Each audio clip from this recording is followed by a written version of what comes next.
Olá, boa noite. Por isso que não pode. Entrou a Lili, muito bem. Peraí que eu vou colocar assim. Noite a todos e todas.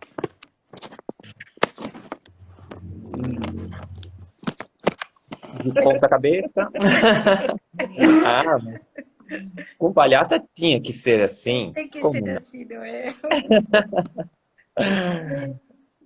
Eu acho que ainda tem que virar mais uma vez. Você está deitada para isso e de Tá de ponta ponta cabeça. cabeça. De ponta cabeça. Mas você está de ponta cabeça. Peraí que estou com... Será? Ixi, Maria.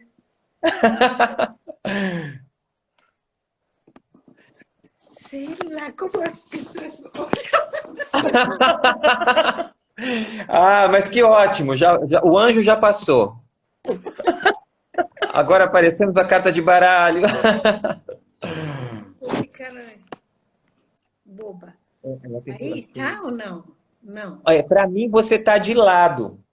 tá. E eu... Ah, mas olha, eu o celular. E Agora sim. agora, peraí. Pronto, Isso! ótimo. Olá! Já começamos bem. Boa noite, Lili. Boa noite, queridos, todos. Ai, que prazer incrível estar aqui com você essa noite. Oba, Um obrigada. prazer muito, muito grande mesmo. Obrigado por atender o nosso convite Não, que isso. e participar desse bate-papo conosco. Para mim é uma honra, uma emoção Mas aí. que bom, que gostoso, que gostoso. Quero dizer que eu te conheci, eu te vi pela primeira vez num curso com o Léris Colombaione, em Barão Geraldo, lá no Espaço Semente, acho que foi em No- 2006. Nossa, muitos anos. Foi quando eu Muito. te conheci pessoalmente e depois vendo sua trajetória, que coisa linda. E assim, é uma inspiração para todos nós. Buba. Tá bom, que Muito ótimo. obrigado mesmo. Lili, então eu queria bater um papo contigo, saber um pouquinho da tua história, não só para nós do Grupo Meu Clown, mas também para as pessoas que estão aí vendo a gente, né, Perfeito. acompanhando o bate-papo. Eu queria que você falasse um pouquinho para nós, assim, de como que começou essa tua aproximação do clown, da palhaça, da tua palhaça, como é que foi isso? Foi muito louco, porque eu já morava em Búzios, no Rio de Janeiro, e em Búzios não acontecia nada culturalmente. E eu estava com muita fome de coisas. E, de repente, a gente ficou sabendo que o Teatro de Anônimo ia fazer uma oficina de circo em Cabo Frio, que é a cidade muito perto de Búzios. E aí a gente foi para lá. Aí conhecemos pela primeira vez, que depois se iam a converter nos meus irmãos, e fizemos malabares e perna de pau. E o último dia, Márcio Libar, que nesse momento ainda pertencia a Teatro de Anônimo, ele falou do clown, que ia fazer um retiro do clown no Lume, e eu, agora vou confessar, acho que muitas pessoas sabem, eu nem sabia o que significava a palavra clown. Não Olha tinha só. nem ideia. Aí ele explicou mais ou menos o que era, e ele decidiu fazer um exercício com todos nós. Aí fiquei, nossa, totalmente louca. E decidi, queria saber de que se tratava esse retiro de clown, onde que era, não sabia que era Unicap, não sabia nada, porque fazia poucos meses que eu estava morando no Brasil. Aí, depois de muito, mas sem telefone, sem fax, sem nada, decido escrever uma carta para o Lume, porque estavam organizando mais um retiro de clown. Aí, com muita alegria, recebo a notícia que fui selecionada para fazer o retiro do clown. Era 1996. 96. Exatamente. Olha, a Silvia Leblon falou um oi. Oba! A Silvia está aí. Outra irmã.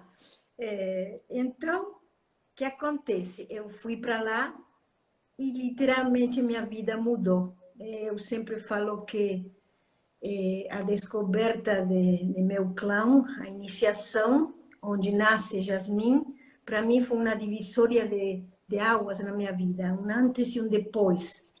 Minha vida realmente foi deu uma reviravolta impressionante. Como eu sempre falo, para mim foi como uma droga sagrada e eu queria mais, eu não podia parar. A partir daí, eu sempre senti que era como uma locomotiva onde ninguém me parava, eu ia para lá. E aí, então, fui primeiro fui para a Europa para estudar na escola de Philippe Gaudier e depois fui com a ideia, com a fantasia, o desejo de que Nani Colombaioni dirigisse meu primeiro solo, o solo de Jasmine, que se chamou Acrobata.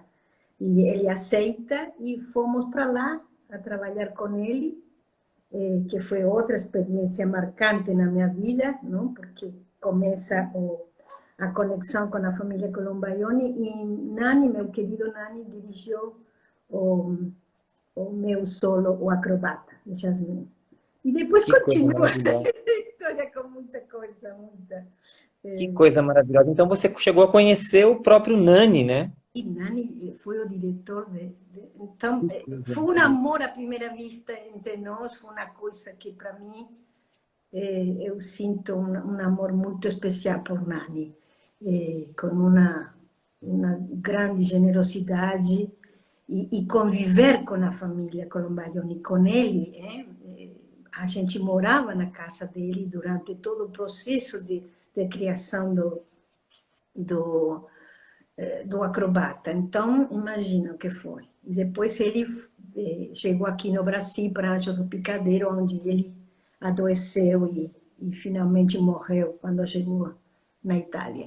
Mas foi muito especial a relação com ele. E nesse ponto já existia o grupo Seres de Luz? Sim, já existia.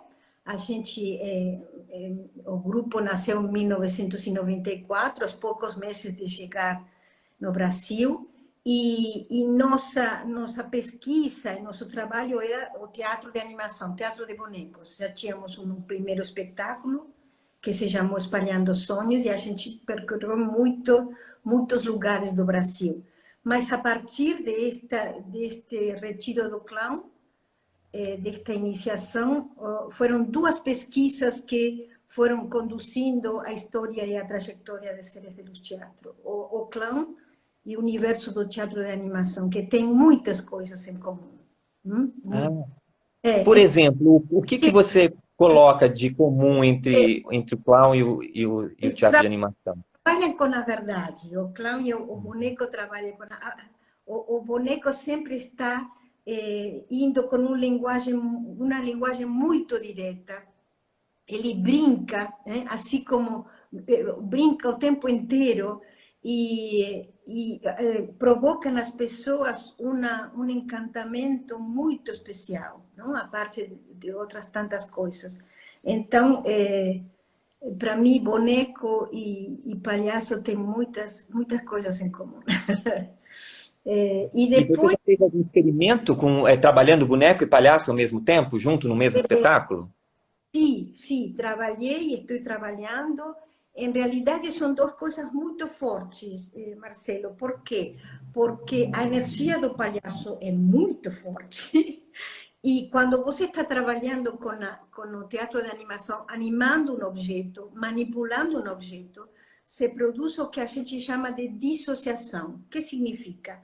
Que você tem que estar dissociada energeticamente na cena, você tem que estar, manipuladora, e com uma energia, e ele, o boneco, a boneca, o objeto, com outra energia que de repente é totalmente diferente. Então, esta dissociação é muito difícil de conseguir, e com a energia do palhaço, imagina.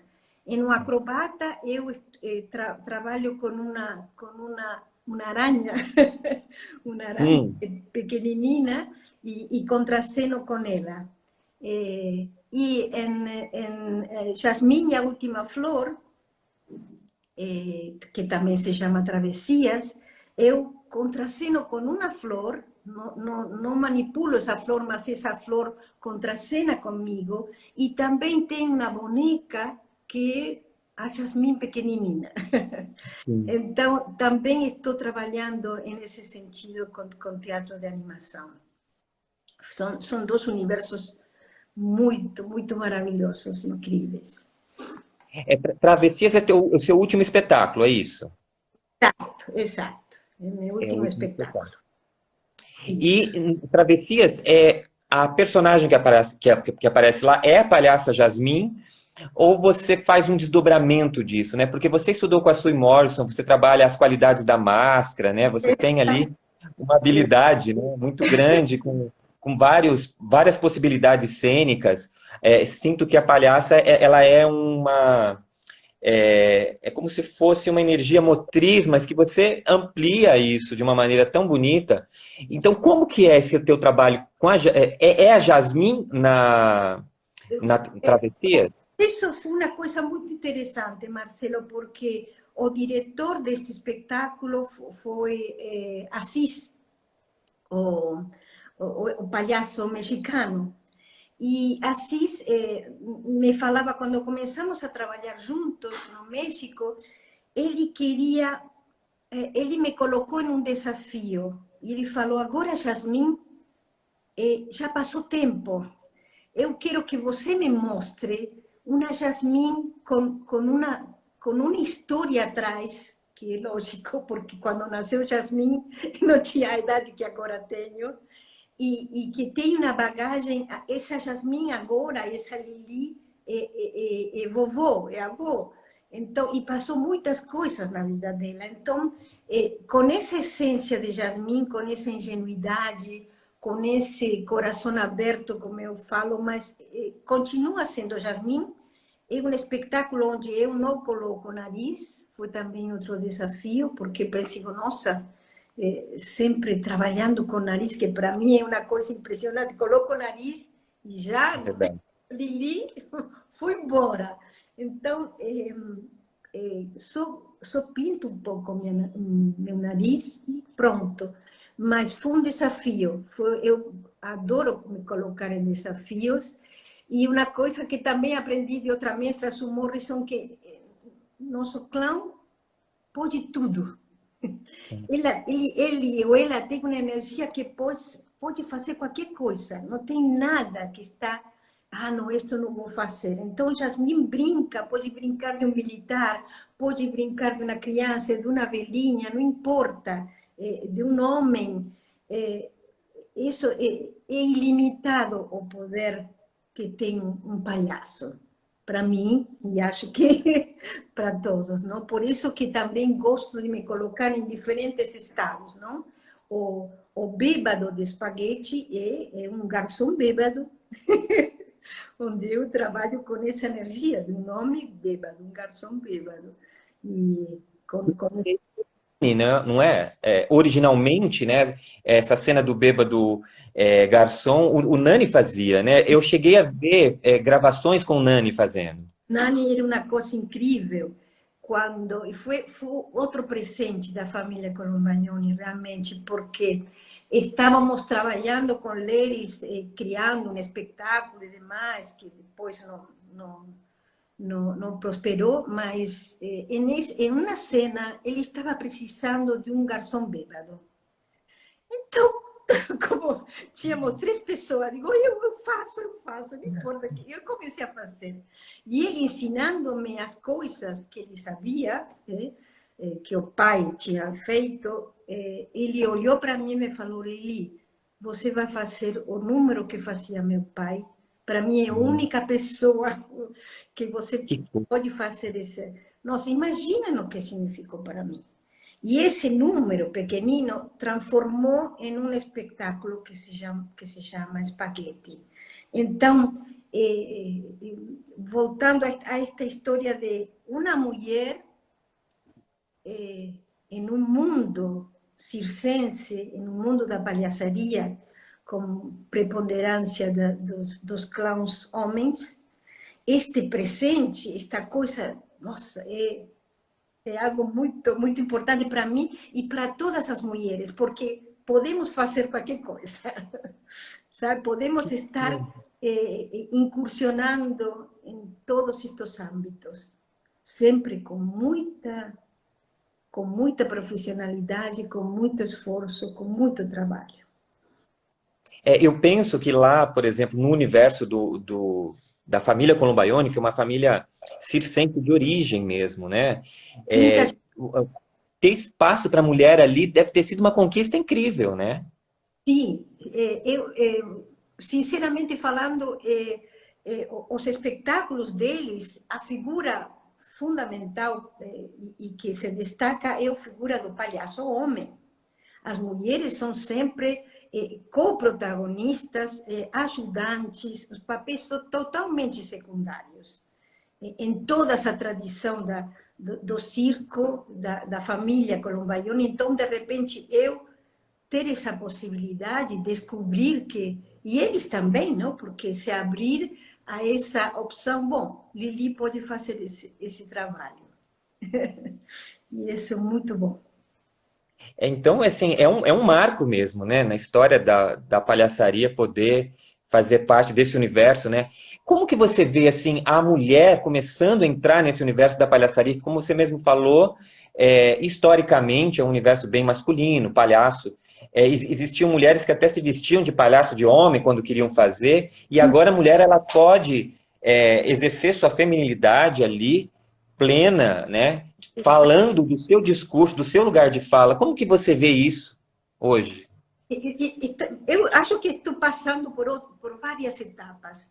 Na primeira etapa, que era quando nasceu Jasmine, eu não me preocupava pela questão de a mulher palhaça. Eu estava totalmente focada em ser uma palhaça, em aprender e me profissionalizar nisto que eu adoro, e não me preocupava nisso, nem pensava nisso, essa da mulher, homem, palhaço, porque para mim é uma coisa como superior, não? Transcende os gêneros, os sexos. É como se a gente se perguntasse: a morte tem sexo?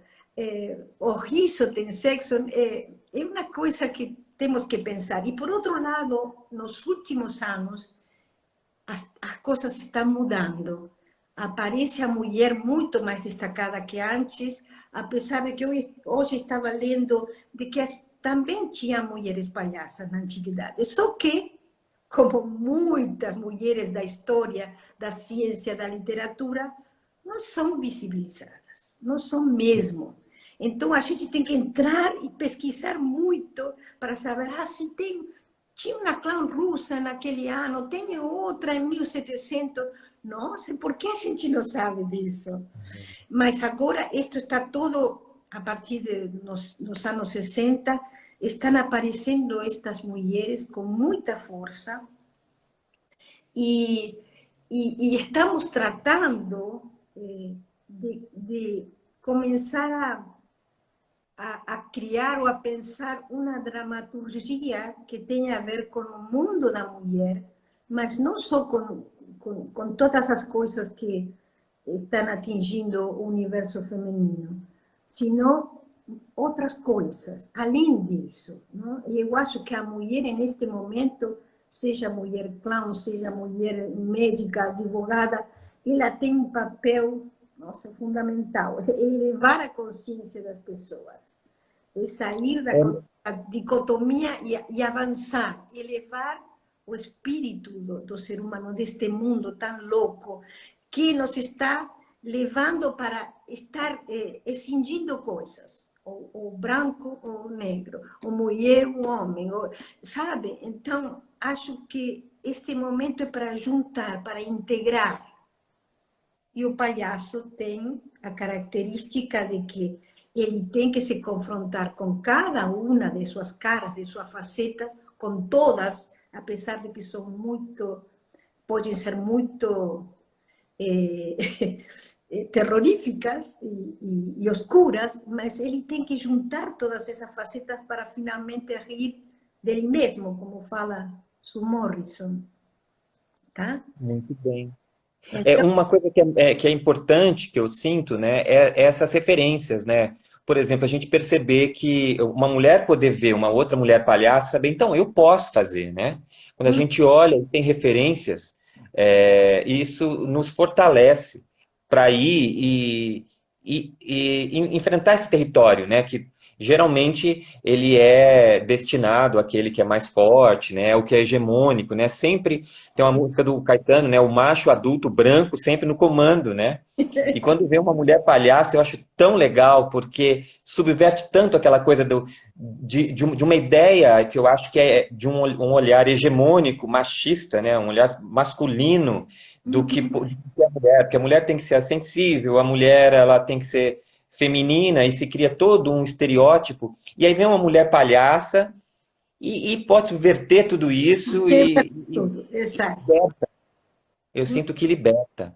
Eu, quando vejo você, vejo a Beth Dorgan, a Silvia Leblon, a Mafalda, a Andréa Macera, né? É inspirador, né?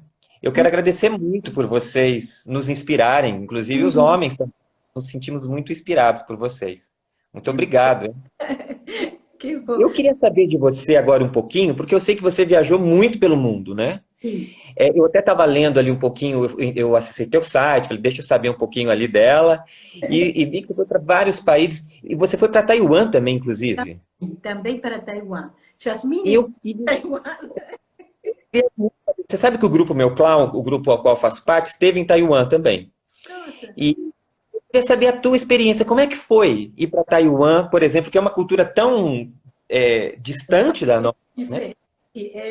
A gente tinha que estar sempre com um anjo do nosso lado, porque passeando pela cidade, Sim. a gente não tem referência nenhuma, mas foi uma coisa muito especial, porque a gente se contactou também com um grupo de bonequeiros tradicionais, velhinhos, de Taiwan, e compartilhando esta coisa, foi, e até ministramos cursos para eles, Que legal. para palhaços e demais. Foi uma coisa muito, muito especial. Eles são muito, muito queridos, muito respeituosos. E aí Jasmine fez também na saída de clown sobretudo a criançada, não? Eles ficam com um olhar, porque, claro, você fica... E totalmente... Eu que sou baixinha, eu me sentia, nossa, gigante, porque era muito fina, mas em todo sentido, mas para nós foi uma experiência muito, muito tocante, não? Com muito respeito, com muita profissionalidade. E vocês se apresentaram lá com o palhaço ou com a manipulação de bonecos? Foi com a manipulação de bonecos, com todos Ah, os espetáculos, com Quando Tu Não Estás e com Pipistrello. E Pipistrello tem uma coisa clownesca, porque é um boneco manipulado por Abel, e eu entro como mulher palhaça mais cômica, aí, misturada com o público, ninguém sabe que eu sou atriz aí, então as pessoas riam muito, sempre estamos colocando coisas cômicas. Foi muito especial. muito bom. Você também tem Você é antropóloga, você é formada em antropologia. Isso, E isso. como você une essas coisas, né? Essa visão da arte, do palhaço, que é uma máscara, né? Sim. E como que você une isso à antropologia? Como que vê isso daí, né? No início, quando... Bom, eu sou antropóloga, eu trabalhei muito na área de doenças mentais, com esquizofrênicos e psicóticos graves, trabalhei em hospitais com um grupo interdisciplinário, e quando chego no Brasil, essa antropologia fica aí do lado, perdida e esquecida. Quando faço... teve a enorme honra de participar dos cursos da Sue Morrison, no clown através da máscara, aí descobri que o palhaço é um xamã, e o xamã é um palhaço, porque para mim como antropóloga, sempre fiquei seduzida pela função dos xamãs nas diferentes culturas. Sempre fui uma pesquisadora disso. E quando chega Sue Morrison e conta sobre este xamanismo, esta função do palhaço sagrado, clown, que ele junta a dor e a alegria. Ele vai andando por essa corda bamba entre a dor e a alegria de uma maneira muito poética. Sempre se fala que ele sempre vai para frente, tanto o clown como o palhaço, sempre vai para frente. É um lugar onde o vazio está pleno, está lotado de coisas, não? E isso é muito, muito interessante para mim. Aí compreendi que o palhaço e o clown estão unidos, são a mesma essência. Eu acho também que tanto o palhaço como o xamã, se eles entram em sua função, tá? Para ser um xamã, você tem que passar por um processo de iniciação, que pode ser um sacrifício, que pode ser um sonho, que pode ser você tocado por um trovão. E o palhaço também tem que passar por uma iniciação. Então, também essa coisa tem em comum, não? E também, xamã e palhaço, eles trazem o público para seu mundo. Eles manipulam a consciência desse público, seja num ritual, em uma tribo, ou no público, num teatro, num picadeiro, no circo, para que esse público entre nesse ritual, nessa coisa sagrada, nessa cena, para depois devolver eles com alguma coisa mudada.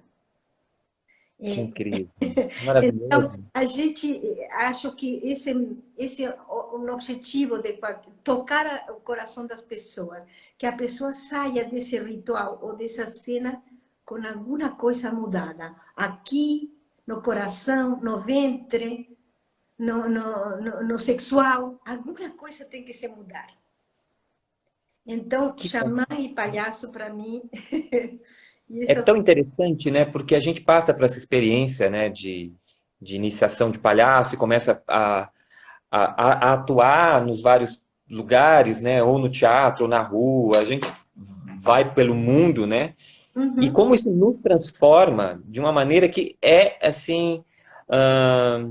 não dá para recuar, né? A gente passa por uma experiência que nos transforma e o nosso olhar para o mundo se torna diferente, né? Eu fui professor de teatro em algumas escolas de teatro e eu conseguia fazer um esforço danado para ter uma disciplina como clown, porque eu acho que o sujeito, para ser ator, ele precisa desenvolver essa sensibilidade que o palhaço ele faz, ele consegue atingir com uma tal maestria, né? Uhum. Você acha que o que tem de convergente e de divergente do trabalho do ator tradicional, convencional, e do clown, e do palhaço? Você tocou num ponto que para mim está sendo muito importante nestes momentos, não? Que a banalização do nariz, a banalização do palhaço, da palhaça. Por quê? Porque para mim é uma profissão, é um ofício, é uma missão. E muitas pessoas estão tendo essa coisa de fazem um curso de clown e já pensam que são palhaços, colocam nariz e já. E não é assim, é um trabalho para a vida toda. Então, e outra coisa que para mim é importante, além da banalização, é que todo palhaço tem que ter uma formação de ator. O que significa isto? Que tem que começar a manipular essa energia, a saber o que é presença cênica, a saber o que fabricar um corpo dilatado para que você apareça muito grande em cena ou no circo, trabalhar a voz. Então, acho que isso é fundamental. Estamos tendo um pouco falta disso, estamos sentindo. Então, eu também volto para mim falando o que acontece com os mestres ou as mestras que não incentivamos nisso, não? A gente, de repente, fica só com despertar no aluno o estado de clown, mas com isso não basta. Se você, claro, quer ser um clown profissional.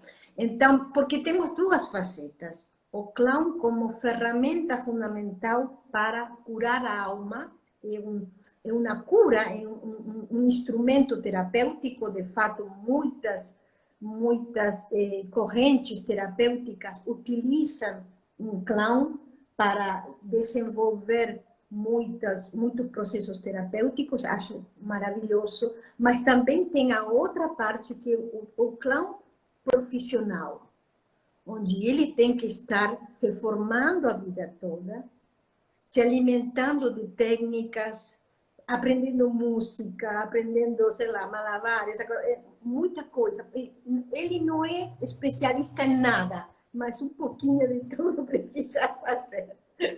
Interessante. Mas isso é que me está preocupando realmente.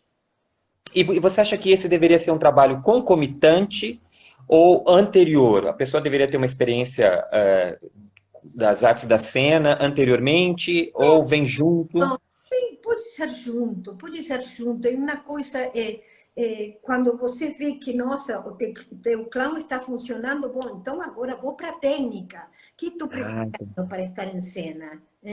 Preciso projetar minha voz, preciso tocar um instrumento, minha maneira de caminhar é muito cotidiana. Como posso? Então, começo, tem tantas técnicas atorais que podem nos ajudar. Então, é por isso que precisamos estar constantemente nos alimentando, não? Para mim, isso... Eu trabalhei na escola do Everton de Castro, não sei se você conheceu o ator Everton de Castro. E ele era assim, o método do Stanislavski, depois ele pegava o método do Brecht, era uma coisa assim, muito rigoroso ali nos métodos, né? Mas eu lembro que uma vez veio um grupo de palhaços russos e eles fizeram uma apresentação, eu não lembro agora o espetáculo, mas uma apresentação que eles fizeram no Teatro Municipal de São Paulo, e ele foi assistir. E foi muito interessante, porque no começo ele achava que o clown, o palhacinho, aquela história, né? Ele vai fazer para se soltar um pouco e tal. Mas ele falou assim, olha, fazia tempo que eu não via alguém em cena com tanta verdade quanto esses palhaços. Às vezes a gente vê um espetáculo tradicional, a gente vê ali, às vezes, até uma técnica muito boa, muito perfeita, a gente vê que é um cuidado, mas a gente não vê a verdade, né? E ele disse que os palhaços brincavam, faziam coisas muito simples, bobas, né? Mas que tinham uma verdade, né?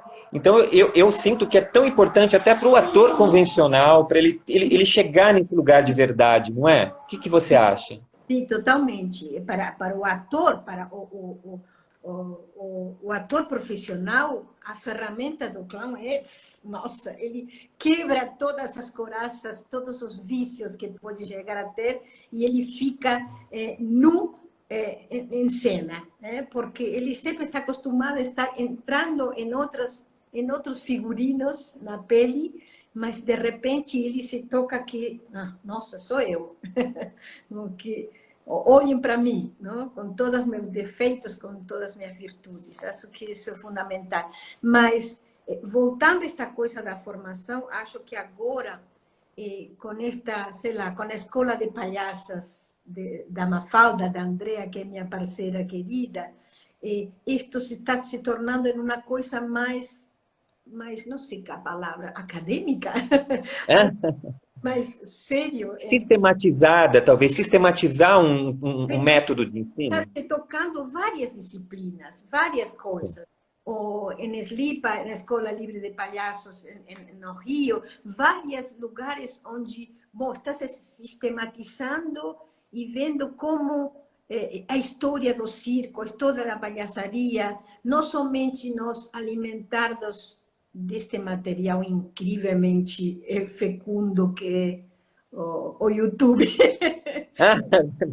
Antes a gente não tinha nada disso, nada, absolutamente. É verdade. Agora, era tão difícil achar as coisas, né? Nossa, você deve saber, a gente tinha só um vídeo de homenagem a Charlie Rivel, e aí a gente compartilhava esse vídeo todos. Tínhamos somente um. E agora você tem no instante, com um dedo fazendo um clique, não? Que é uma vantagem, mas também é um risco. Por quê? Também sinto isso. Estamos com tantos estímulos e querendo ser como esse palhaço, como essa palhaça, mas e deixando de lado nossa própria criatividade. Acho que as melhores coisas que acontecem com um palhaço na dramaturgia é começar a entender o que passa com nós mesmos, com nossos traumas, com nossos medos, com nossas estupidezes. Então, essa matéria-prima é fundamental, não tratar de... Travou. Deu uma travadinha aqui, vamos ver se volta. Olá. Lili, você tá aí? Isso acontece, ao vivo é assim mesmo. Olá, Lili. Voltou, deu uma travada, mas voltou. Sem problemas, faz parte. Mas é verdade. Sabe que eu queria assistir o iClown do Fellini, isso lá na década de 90, né? E eu sei que eu percorri videotecas, fui até a USP e estava tava emprestado e eu não conseguia ver de forma alguma. Até que eu consegui uma fita VHS, toda ruim, né? Horrível. E aí, há alguns anos, há uns 10 anos, eu fui na lojas americanas e estava lá, nas americanas, acredita? O DVD. E aí uma amiga sabia que eu gostava, me deu. Hoje eu tenho 2 fitas. Foi tão difícil naquele momento, hoje eu tenho 2. E eram tesouros, e ter um livro que falasse, não, agora tem um Nossa, nada, né? um monte. É verdade. Não? Então, não temos excusa para estar investigando, para nos formar. É verdade. Mas sem perder, temos que tratar de procurar uma estética própria, uma poética própria, que uma identidade, né? Tem um diferencial nisto que queremos dar para o público, para que o público, esse palhaço ou essa palhaça, eu vou lembrar a vida toda, não? Dar um diferencial nisso, uma estética, alguma coisa. É verdade. Eu não me lembro o que palhaço falou, né? Que às vezes quando a pessoa vai assistir um espetáculo de palhaço, ela não está, às vezes ela não está preocupada com exatamente o que é o espetáculo, mas ela quer ver o palhaço. O palhaço. Aí eu tenho histórias de gente que às vezes vem assistindo um espetáculo 5, 6 vezes, o mesmo espetáculo, e vem assistir e ri de novo, né? Fala, mas você já não viu? Fala, mas eu gosto de ver vocês, né? Eu gosto de ver. É que nem ver o Charlie Chaplin, o Gordo e o Magro, a gente vê várias vezes e tudo bem, a gente gosta deles, né? O palhaço, ele traz essa coisa tão boa, tão quentinha que essa personalidade, essa individualidade, é único, né? Cada palhaço é único, e isso é tão bonito. Exatamente, não adianta imitar em nada, é único.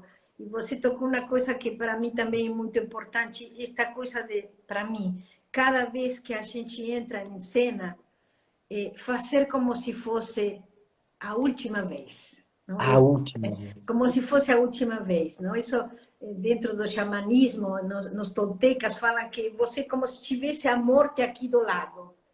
Então, você tem que dar 100%. Não tem como, não? Então, maravilhoso. Este doar-se, é como se fosse a última vez. Eu tenho uma oficina que se chama assim, como se fosse a última vez, que acontece quando esse clown entra no picadeiro e vou dar todo, não tem outra possibilidade. Obrigado por essa lição. Eu sempre tinha aquela ideia, não vamos fazer como se fosse a primeira vez, né? Como se estivesse acontecendo agora, mas fazer como se fosse a última. Que incrível, eu nunca tinha escutado isso. Obrigado pelo ensinamento. Que lindo. Tem gente fazendo pergunta, vamos tentar responder? Vamos ver o que tem aqui? Me ajuda aqui. As pessoas querem saber aqui. A Vivada Mafalda diz assim, como que você enxerga atualmente a essência do palhaço em termos de atuações no contexto difícil que estamos vivendo? A leveza existe no coração dele? Seria uma potência para essa vivência? Nesse momento? Como? Neste momento, para mim está sendo muito difícil, porque o fato de não poder apresentar, de não estar olho, de como falo, de fazer cócegas no coração. Puxa, como eu faço isso? Como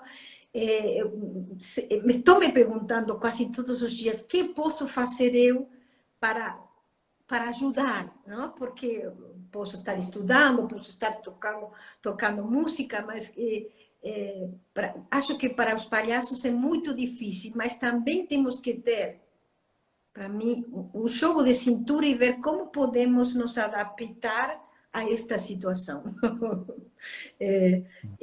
Eu confesso que eu não tive vontade de colocar a Jasmine no nariz e fazer um vídeo. Não tinha vontade. Não sei se vou ter vontade, mas respeito, não?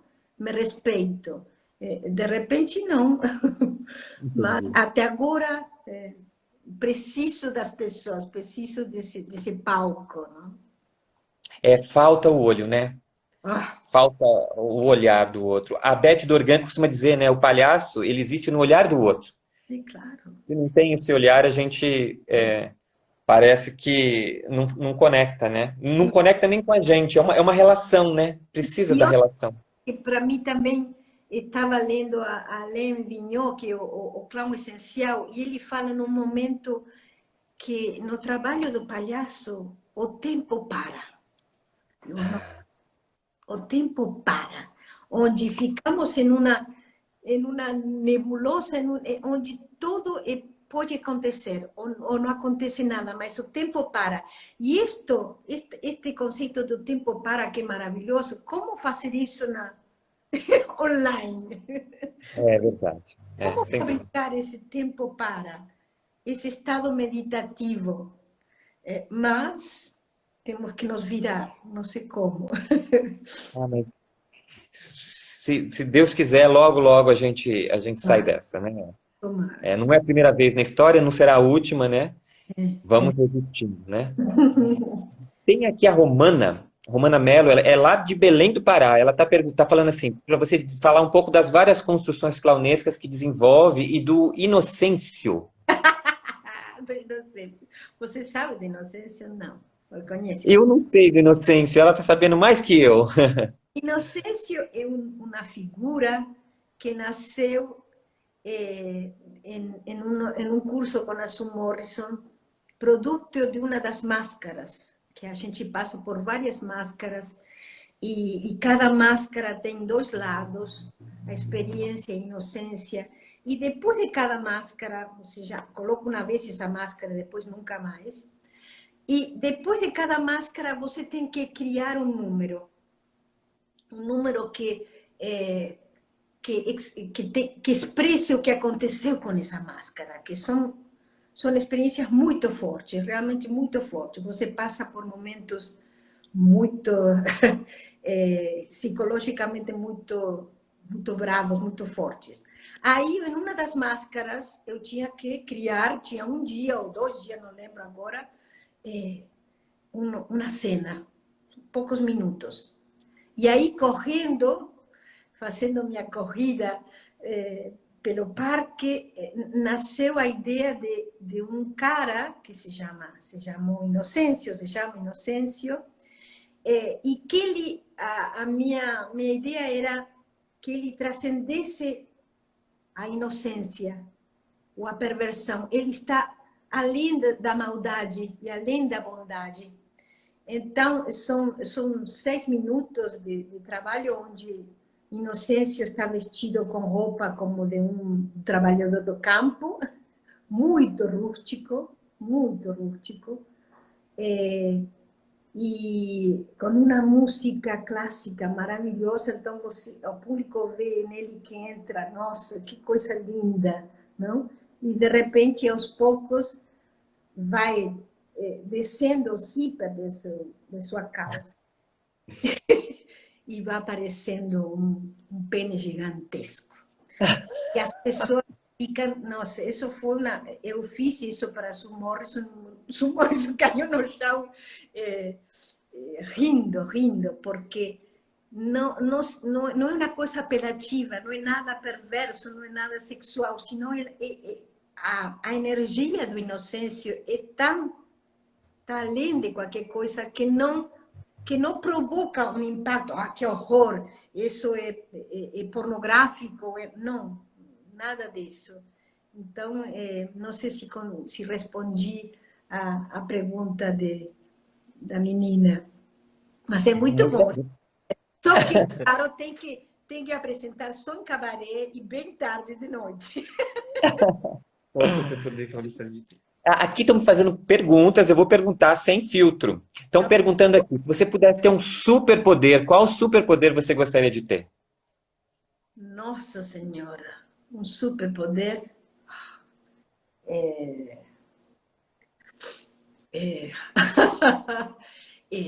Ir em uma nave espacial e projetar um raio que rodeie toda a Terra, mas é um raio de amor e luz, e que o ódio foi embora imediatamente. Que as pessoas ficassem convertidas. É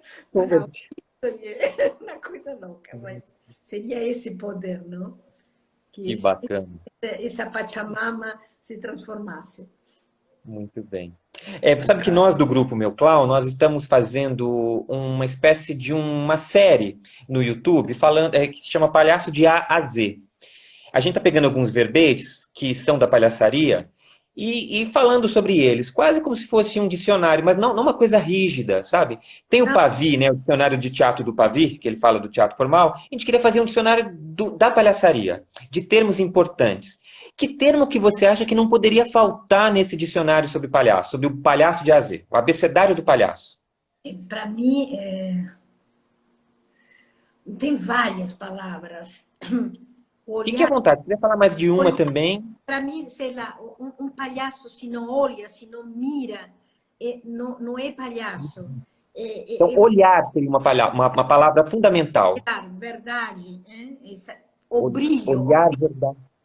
A verdade, olhar, para mim, isso é fundamental. Tem que olhar esse segundo, esse minuto que ele olha para alguém, para uma ou para 500, aí faz uma revolução mesmo. Toca alguma coisa. A pessoa pode estar, depois disso, pode ficar nos prantos, ou pode rir, ou pode ficar sem palavras. E isso quando acontece, é muito impactante, muito. Então, esse é um termo ali, olhar, o palhaço, ele precisa desenvolver essa... E assim... Apesar que, de repente, em um espetáculo onde o palhaço não se relaciona com o público, porque acontece, o espaguete, de repente, não olha para o público, não tem relação, mas ele tem que estar olhando para algum lugar e esse olhar tem que estar cheio, tem que estar vivo, tem que ter uma intenção.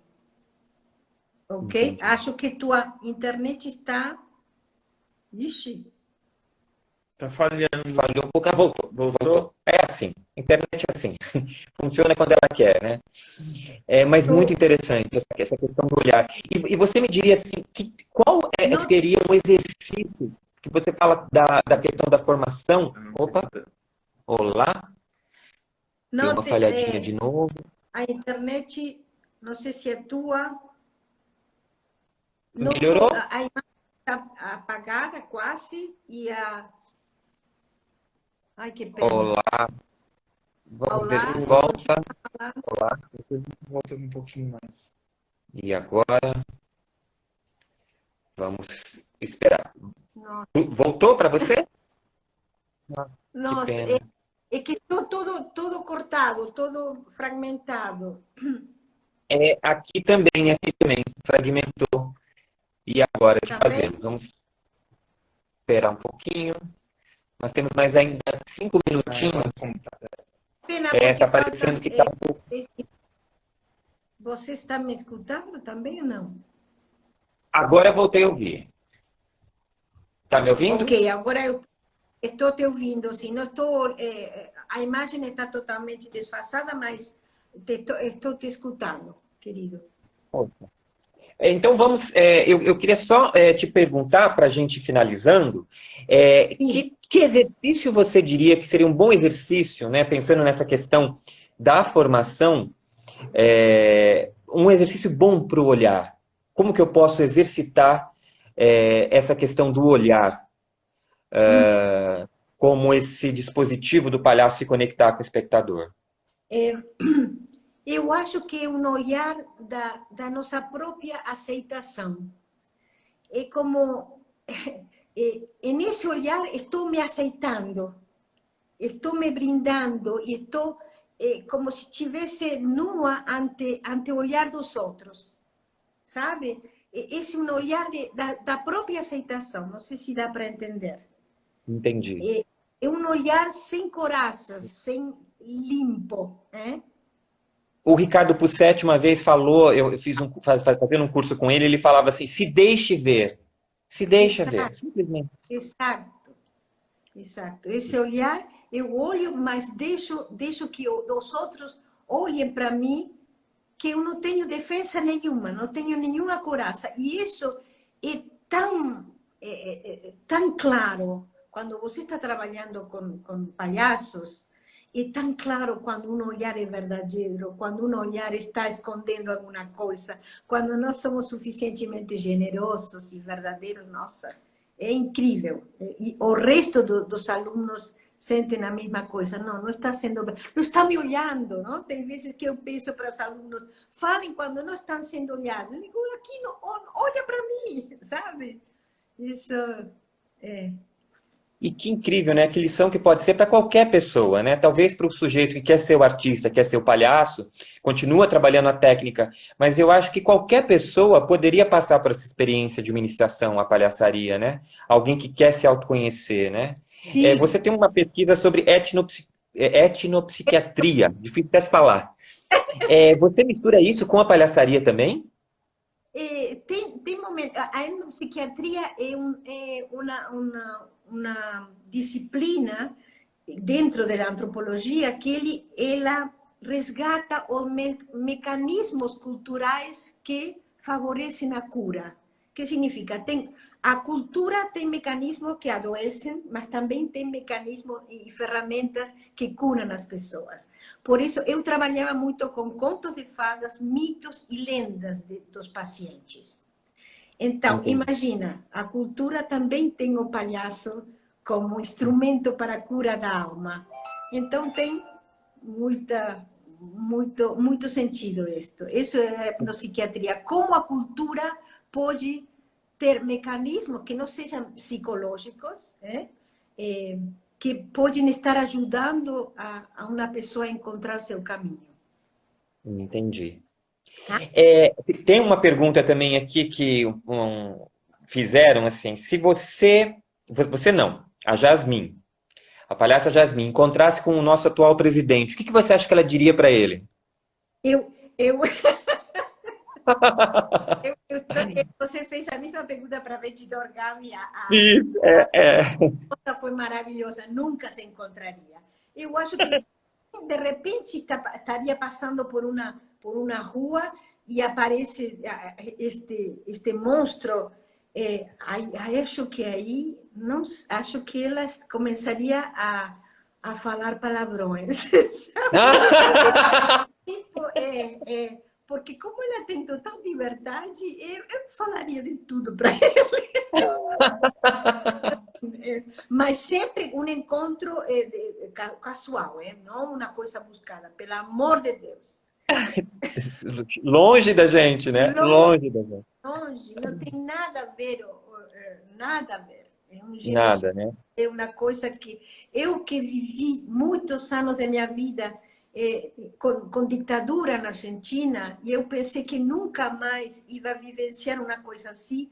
Aqui no Brasil, estou vivendo uma coisa horrível. Na Argentina eram desaparecidos o tempo inteiro. Então, para mim, é uma experiência com muita dor. Estou transitando isto, mas é isso. Muito bem. Então, para nós finalizarmos aqui, eu gostaria de saber assim, se você quer deixar alguma mensagem, falar alguma coisa para esse povo que está nos vendo. Nós temos 64 pessoas nos assistindo agora, olha lá. A gente está falando para um bocado de gente. O que você bom. poderia dizer para esse pessoal que está nos assistindo? Deixar aí. Hã? Fique em casa. Fique em casa! Quando, estes últimos dias, quando estava assim meia triste com todas estas coisas que estão chegando pelas notícias, eu imediatamente procurava alguma música que me levasse para outro lugar, ou um vídeo de comicidade, e eu me descobria que começava a rir com umas gargalhadas bem fortes. Acho que a gente tem que se apegar, tem que se aferrar, como se estaríamos em alta mar, aferrando a esse lenho, a esse galho para não sucumbir. Então, o riso, a comicidade, a música vai nos ajudar muito, muito. Tá? Muito, muito bem. Eu quero agradecer imensamente a tua generosidade, disponibilidade de falar conosco. A gente te admira demais, a gente aqui do Grupo Meu Clown, o pessoal que está assistindo aqui também está muito feliz de você poder, a gente poder te ouvir. Olá? Alô? Tá De novo, gravando? estou Poxa. escutando totalmente cortada. Olá, e agora? A gente Agora? faz... Consegue me ouvir, pelo menos? Não. Está cortando, está desligando e voltando, ligando. Que pena! Os últimos 2 minutos. Poxa. Vocês me escutam? Então, eu gostaria de agradecer demais a tua presença. Muito obrigado, obrigado mesmo. E não vejo a hora de tudo isso acabar para a gente poder ver pessoalmente, poder te agradecer pessoalmente, te dar um abraço. E a gente vai continuar levando esse olhar, né, essa alegria para as pessoas e nos nutrindo disso, do que é bom para a gente sair dessa energia que está pairando nesse momento. Muito obrigado, muito obrigado. Obrigada a vocês, para mim foi uma honra muito, e tomara que tenha contribuído em alguma coisa neste mundo com tanta dor, tá bom? Muito obrigado, um beijo grande. Beijo. Fique em casa também. Tchau, beijo. Tchau, tchau. Tchau, tchau. Querido. Queria só desculpas às pessoas que fizeram perguntas, a gente não consegue atender todo mundo, muita gente aqui fazendo pergunta, muito obrigado.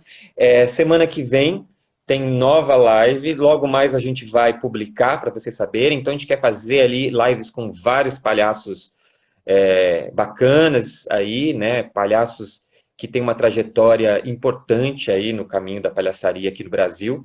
Então eu conto com a presença de todos e todas vocês. Por favor, sigam a gente nas redes sociais, a gente vai publicar essa entrevista lá no YouTube, vai deixar aqui no IGTV. Obrigado, pessoal que estava assistindo aí, alguns palhaços que daqui a pouco vão conversar conosco aqui, Silvia Leblon, a Andrea, o Marton e todo mundo. Valeu, obrigado, gente. Beijo.